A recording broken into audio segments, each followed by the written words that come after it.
and welcome to Council wRap. I'm Wes Decker, and I'm joined by Chief Joey Kifer and also Community Liaison Ashley Roush. We want to talk a little bit more, I guess, about the Anti-camping Ordinance and the proposal of that ordinance as presented to Mayor and Council in the meeting earlier this afternoon. And Chief, I said to you before we went live here, I'm not exactly sure where to go with this. And the reason for that, as I'll reiterate, is that when you hear anti-camping ordinance, I think right away it gets people's blood pressure up a little bit in terms of what they are sort of defining that to be in their own mind. And I'd sort of like to start by, you mentioned during the meeting, certainly that this comes out of a Supreme Court decision, one that overturned what was originally something that could not happen in terms of the anti-camping ordinance, specifically in Oregon, in the city of Grants Pass. This reversal by the Supreme Court came down back in June. And one of the things that they said in this article that I pulled, and I thought that this is interesting because we deal with this all the time here. And I think we say it so often during council meetings, you know, this is not a problem that is just unique to Hagerstown. And regardless of that, certainly the citizens want us to solve the issues that are out there. But one of the things that the Supreme Court concluded, and I quote, is homelessness is complex. Its causes are many. So may be the public policy responses required to address it. And I think that really sums all of this up because you see this all the time. You said so many times, policing is just not policing anymore. And I believe this falls under that heading. So we're talking about something, again, that the Supreme Court ruled on 2,775 miles away from Hagerstown, 4 time zones away, yet it applies here too. So talk a little bit about what the city is attempting to do from the standpoint of coming up with an ordinance for anti-camping here in the city and why this is necessary. Sure. Well, the Supreme Court really hit it on the nose. What we're trying to do is really prevent what happened in Grants Pass. We're trying to prevent what happened in downtown Los Angeles and in San Francisco and in a lot of small cities. I mean, I name these big cities, but a lot of small cities have had the same problem. You can go to Washington, D.C., you can go to Baltimore, and you see it very evident there as well. Just outside the Kennedy Center, you will see these things in areas like that. What we don't want is for that to happen here at the level that it could. So if we don't have an ordinance that's put in place like this, then we don't have any leverage to prevent that from getting to that level of a problem. Mm-hmm. And if it got to that problem here, then you're fighting an uphill battle to go back to fix it. And I think that impact would be far greater and far more detrimental to the people that are homeless because we would have to go in with a much heavier hand than we do now. This is setting the stage. This is letting the residents of our community know that we hear you, that we see the issues as well, and that we're going to take a step at trying to solve a portion of this problem. That portion is small, as we said tonight in a council meeting. It's not a widespread problem that we're going to be, enforcing this on to hundreds of people. What we feel will happen here is that those that need to be impacted by this ordinance, those 10 people a year, as the lieutenant said tonight, that will reverberate through the rest of the community, through those contacts that Ashley and the officers have with people that they come across that are possibly in violation of this ordinance. That education will go further when they realize we can't do this. So today we have to use current laws on the books that give us the ability to do anything, and that's trespassing if there happen to be.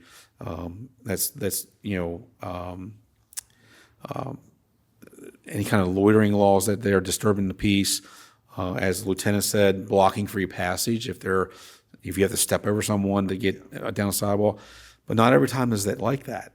So having this ordinance in place will cover those other times when that's not there.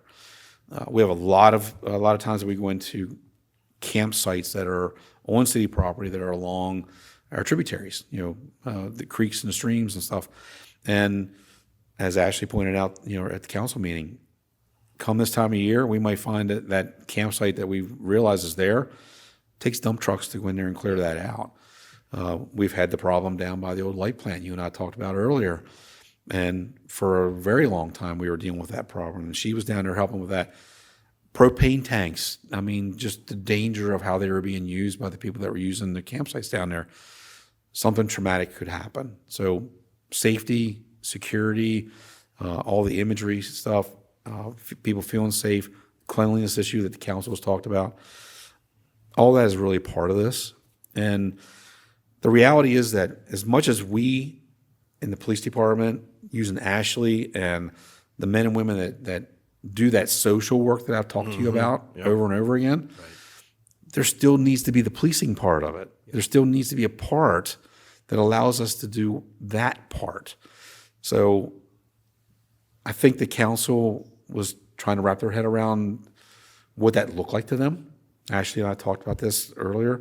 I think they had an image of what that looked like in their head. Yeah. We know what it looks like because we're out there every day. We see what it's at. We know exactly how this is going to be played out. I think we've got them 95% of the way there in terms of explaining it. Yeah. I think we're going to make some little minor changes to the ordinance. And they hadn't seen the ordinance itself. I thought they did. So that was the other part of the issue. But I think we're there.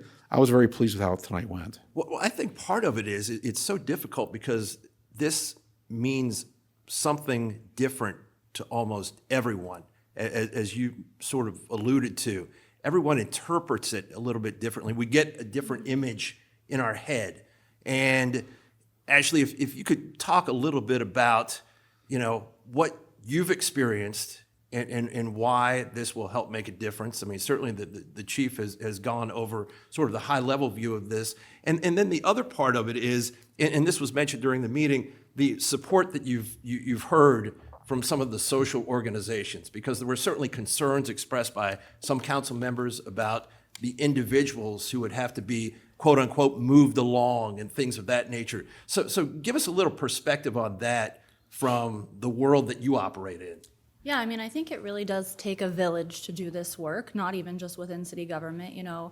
We talk all the time that this isn't even just a police issue. I mean, code deals a lot with this. We really work across departmental lines within the city to address all of these issues. But with social organizations, everybody's working really hard. And it seems like grant funding has been tight. And so social organizations are doing the very best they can with what they have, which right now is not really a lot for a lot of them. I think that social organizations sometimes get a bad rap. I think people magically think that nonprofits just have tons of money lying around to do whatever they want with, or tons of empty buildings that they can house people. But the reality is that isn't the reality. So we work really closely together with a ton of social organizations. As I mentioned earlier in the council meeting, the Local Homeless Coalition, which is made up of a number of local organizations, we really have started coming together more frequently and to address other issues affecting the homeless population, specifically families. So having the ordinance itself would really help with what I like to call that segment of the population that really kind of just gives the idea of unhoused and homeless a bad rap. We talk about this a lot with violent crimes initiatives. Years ago when I worked in that area, we would target those high priority offenders, those 10 to 12 individuals that were doing the most harm in our community. I see this ordinance as a way to do the same thing with those high priority offenders in that population. So even though, and I know that Lieutenant Lewis mentioned 10 people, it's roughly just a dozen or so folks that are kind of the repeat offenders that are really causing some of those perception issues in the community that everyone talks about, that this would really help with the enforcement side of those things. Yes, and I know Councilmember Bell had mentioned one individual that she knows in particular who lives this way in a campsite, so to speak, but then goes to work on a regular basis. But that does not necessarily preclude an individual from not falling under the umbrella of this, what you might call preventative management tool for preventing this type of situation, which we're trying to mitigate. Yep. And someone like that, we're gonna have a discussion with him if he is on public property, and we would have a discussion with him and figure out if indeed he wants to be housed. Because as mentioned earlier, some folks choose not to. Right. I work with lots of folks that work and they make money and they just bank their money. They just want to live without the crazy, outrageous rent payments that we have now, and with the lack of affordable housing. So we would have a discussion with that individual, and then that's when we call in community partners. We start case managing. We find out if they are educated on the housing list and working with local agencies on being housed. It is not a one size fits all approach. No. When you are with individuals, as we discussed all of the things, the plethora of things this could be, you really just have to have a people-centered approach where you have an open and honest discussion with the people that you're working with in the community, and you have to build trust. And that is one of the things I think in my position working with officers that's unique, because not everyone trusts a uniform or a badge. But when I go out, they typically are a little less apprehensive and willing to speak with me, and then just having conversations and figuring out what they need and then connecting them to the right places. So it's definitely something that we're doing, but again, not everybody wants that. Right. And people, most people who see the issue, so to speak, I mean, because they see it on a regular basis, they just want it to go away. I think we've heard that over the last number of months with the social organizations that have come in and have talked to mayor and council trying to get to the bottom of, those things that the city can actually affect. And what's interesting to me when I go back to this article from Grants Pass, some of the key takeaways from this, and they list them here, cities may impose criminal penalties for sleeping and camping outside. Now that's in Oregon. Chief, we talked about this before we went on here. In Maryland, you can't jail someone, or you can't make this a punitive offense in terms of putting them behind bars, but you certainly have a tool where you can help mitigate this issue, and where they have to adhere to that, or else there are consequences. Yeah, and the difference with Oregon, with Maryland, when they changed the laws, several years ago at the state level, certain crimes, misdemeanor crimes, have to be cited with a ticket, with a citation. Where years past, we could physically lock you up and take you in front of a commissioner on these charges. Now it's done that way, and there's mitigating factors that eventually we can lock you up if you do certain things, but there's steps have to be taken to get to that level. So to the level that I'm going to show up at a campsite and just put handcuffs on you, walk you out, and put you in a car, drive you away, very highly unlikely that's ever going to happen unless there's other issues going on, crimes going on. Right.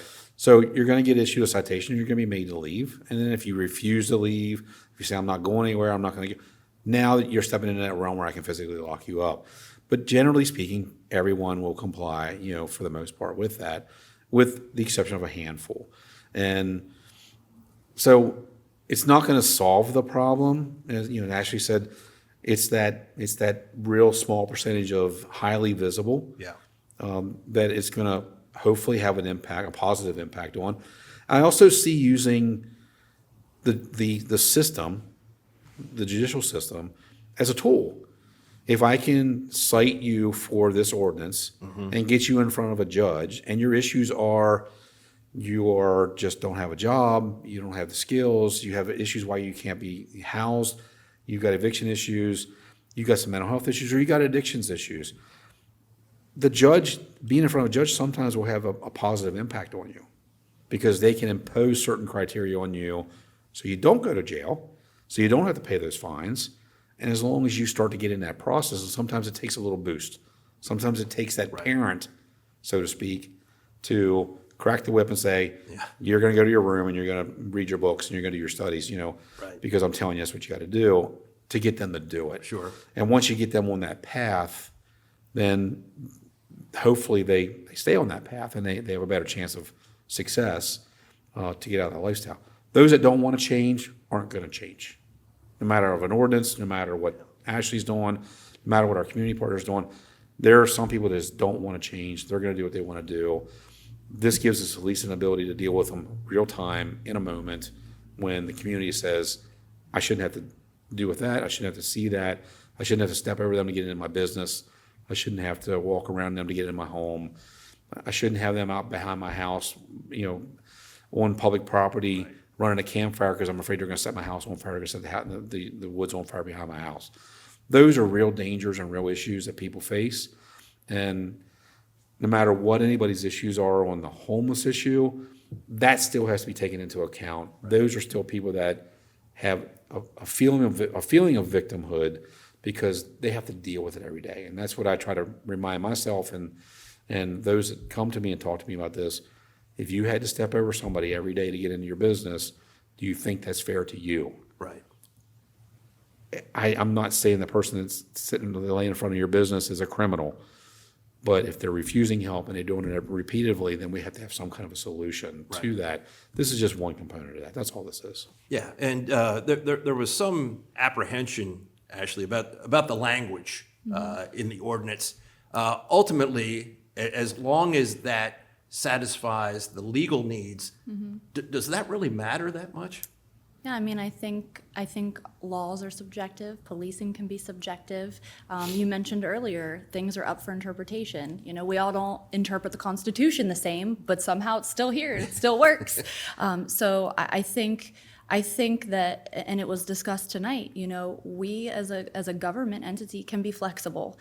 This isn't the first time an ordinance has been proposed, and, if it passes, we can certainly reevaluate and adjust as needed. But I think just having the opportunity to see what it does, to see if it enacts some change, is really what we're asking for. I think we can all say that we'll be the first to tell you that if it's not working or something needs change, we would come back in 6 months to a year and say, hey, can we adjust? Right. And again, we're flexible and laws change, so we never know what the state's going to do, and so things could change. That is the truth, for better or worse. And I think HPD's been very creative on many different levels. So to handle something like this and to tweak something or whatever it might take down the line is certainly nothing new there. This is a very unpopular situation. Yeah, for everyone. Yeah, as you said earlier. Yeah, because you can't have it both ways. And coming in to present this, there wasn't a fear that the council would see this in a negative way, but there are people in our community that are going to see this in a negative way. They're going to feel that we're criminalizing homelessness, and that's not what we're trying to do here. We're not. It's not the intent. It's to really do preventative measures, and it's to give relief to the community that does have to deal with this very, very small segment of the population and give us the ability to deal with that. Is the tiny village concept, is that dead, or is that something that might be reimagined at some point, or what's the status of that at this juncture? Well, it's not dead with the two people sitting at this table. Okay. We are still looking into ways to partner with the community members and possibly this body to get some iteration of that forward. Because, as we said tonight, and as it was mentioned by the council members up here, there's no place for people to go. Yeah. So if there's no place for people to go, we should, as a society, find a solution to that. And if it means that we have to take the lead to try to push that envelope to the rest of our community to come up with a solution, I'm more than willing to take the heat for that and go down that path.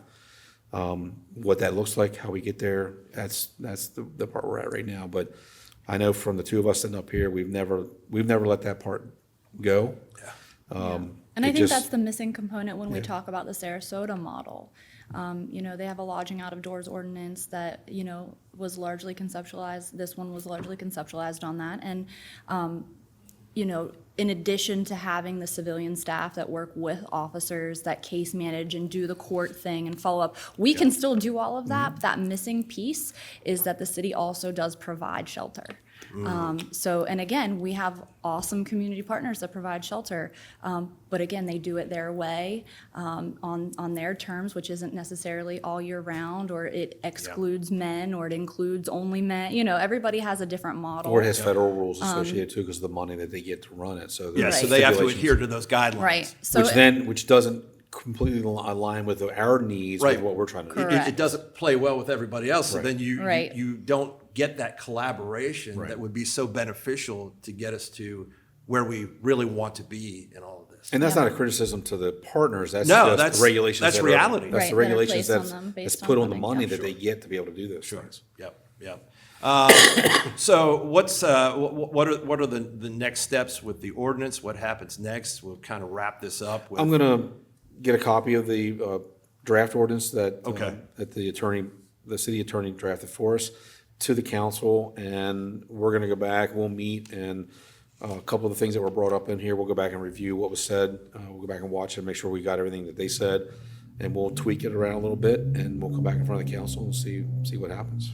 Okay, well, it'll take a little bit of time, but it's taken this much time. The Supreme Court able to kind of pave the road for this potentially, as you said, a preventative tool, a management tool, something that is not going to necessarily be front and center, but something that would be beneficial in being able to administer a little bit of justice, so to speak. That might not be the right word here. Leverage. But the leverage. my favorite thing to say is everyone talks about, well, it's not a best practice. It's not a best practice. Well, Well, they got to start somewhere. Right. I think in order to get to best practices, sometimes there's a little bit of trial and error along the way. So, and certainly not afraid to do that. And I'm more than confident that the fairness and equity of this is going to Yeah. be played, because I know what the men and women on the department do every single day in dealing with this population and any other populations we deal with. So I'm not afraid of it. Yeah. I'm trying to get the body here to not be afraid of it as well. And I think, Councilman Allenshire pointed out very eloquently that we've created these other ordinances with fear that was associated with those as well. And those fears never came to fruition because the staff here in the city, in all the departments, handle ourselves appropriately and do the right thing. We're not trying to get one across somebody. We're seeing this as tools in the tool belt to help us to get things accomplished that our community wants. So, Let's end this on a high note. Merry Christmas, Happy New Year to both of you. you too. Obviously, you're in a very festive mood. Yeah, And, didn't know it was going to be up here tonight. No, but- no wonder when you go out, they're like, "Hey, I'll talk to Ashley, but I'm not necessarily going to talk to somebody in uniform." Oh, yeah, maybe this more is- approachable look, I guess. for sure. Again, happy holidays to both Thank of you. you. You too. Thank you as well. Happy holidays to all of you. We'll see you in the new year. For now, that is a wrap here on Council Wrap.